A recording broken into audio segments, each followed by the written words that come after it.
So sorry, yeah, just a bit back to the video there.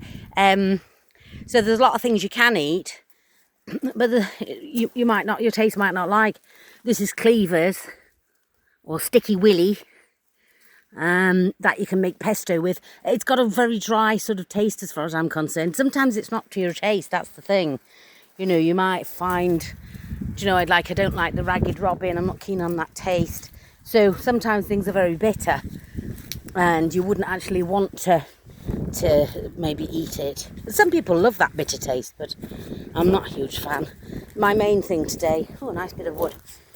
Oh, nice bit of wood.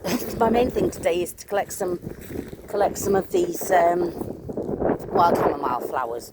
That's my main thing. Again, most things are edible, but some things are just very bitter tasting. You can actually cook that bitter out a little bit, or obviously if you mix it with other things, it's going to take this. Oh, Japanese knotweed, look. Apparently you can eat that. You're not supposed to do anything with it. You're not supposed to pick it or touch it or cut it or anything, but not here in Ireland anyway. But this is Japanese knotweed. Is very invasive and can apparently eat the stalks like rhubarb, but I've never tried it. And yeah, I just have that thing where you're not supposed to cut it. If you cut it, maybe it'll grow twice as big. Who knows, right? So this is Bonnie and Bear, my companions today, coming with me. Of course, there's lots of seaweed down here. I don't need any seaweed at the moment. I'm okay for seaweed. But you can go to the shoreline there, and lots of different seaweeds there. Oh, it's a nice big bush here of sea beets. Loads. Those little, obviously you need to be out of the pea zone. You don't want to pick stuff that's been peed on. So I usually go back a bit or try and take things that are a bit higher out of the pea zone. I obviously do wash the things when I go home, but yeah, the sea beets are great. Have a bag of them in the freezer. Can take these little fresh buds. That's always very tasty. Steam or fried in a little butter and garlic. Everything's good with butter and garlic, right? Who doesn't like butter and garlic? So yeah, I'm going to collect some today, just the chamomile. So thanks for watching, and join me again, see if we can find some other wild edibles. I love foraging, and it has now become part of my staple diet, really. Oh, exciting. Before I go, let me show you. This, believe it or not, this is what a lot of our brassicas, broccolis and all that kind of thing, this is our ancient version of that. That's a wild radish and it's gone to flower. The flower heads added to salad, yummy. That strong radishy flavour. Then as you go, obviously it's flowering now, but I can show you the leaves. Be careful when you're picking stuff, make sure you know what it is. Identify it. These little flower heads would be yummy, wouldn't they, steamed? And if there's plenty of it, take a small portion for yourself and leave some for others, or for nature. Yeah, those are the leaves. The leaves down at the bottom are prickly, but the leaves you can eat as well. The flowers, the seed pods. Sometimes the seed pods later on, they'll go very hard and woody, so you wouldn't want those. I might get a little bit of that, just a few flowers to put in my salad tonight. That'd be lovely. But here we are, loads of chamomile. We're not short of chamomile on this coast here. So I shall be taking some lovely chamomile. Obviously, all these lovely things. I use this for making baskets. You can split it down and re-wet it, and then you can make it into baskets, similar to pine needle baskets, that kind of technique. You can weave that in. That's really nice. Convolvulus, you don't want to eat that. Poisonous.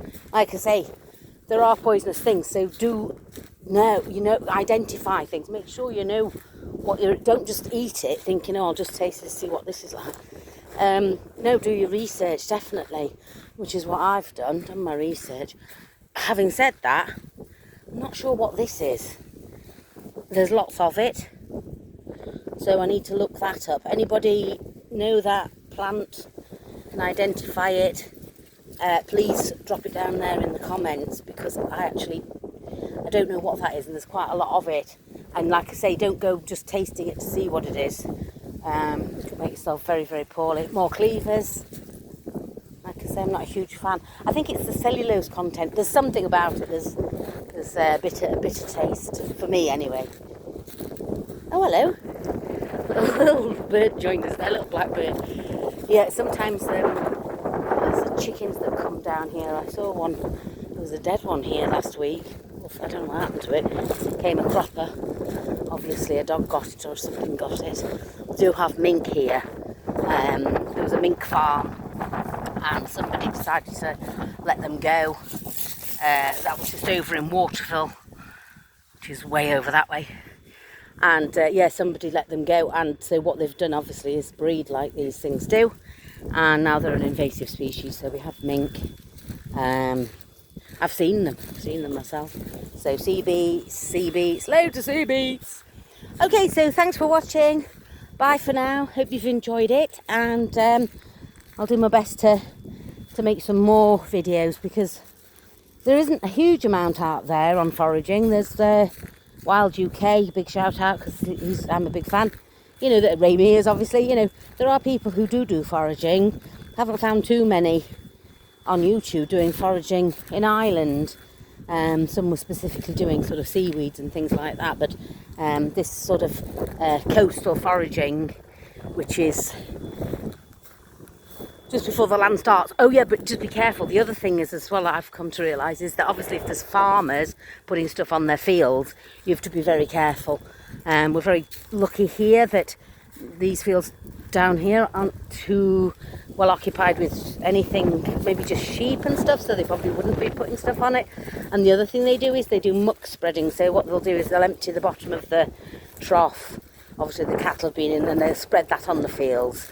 So you kind of think, well, that's not quite as bad, is it? You know, a bit of poo that, you know, will oh, look at that, a bit of poo to make everything grow.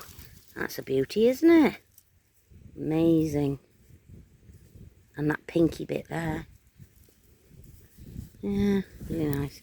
Okay, thanks for watching again, and talk to you later. Have a good day. Bye for now.